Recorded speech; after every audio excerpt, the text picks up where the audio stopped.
You are looking at Julian's pronunciation guide, where we look at how to pronounce better some of the most mispronounced words in the world, like this other curious word, but how do you say what you're looking for today? Let's learn how to pronounce this word once and for all correctly. I love this word. The spelling makes it really confusing, but it's actually pretty straightforward once you know. If you want to learn more vocabulary in English, stay tuned. I got more videos for you. So, British English pronunciation, the way it's pronounced in English in the UK, angered. Essentially, angered. Alright, so do not worry about the ERE stuff, just angered, alright?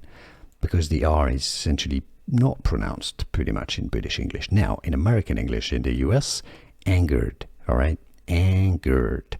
So essentially you could remove the second E, angered. Yeah, did you get this? Angered or angered.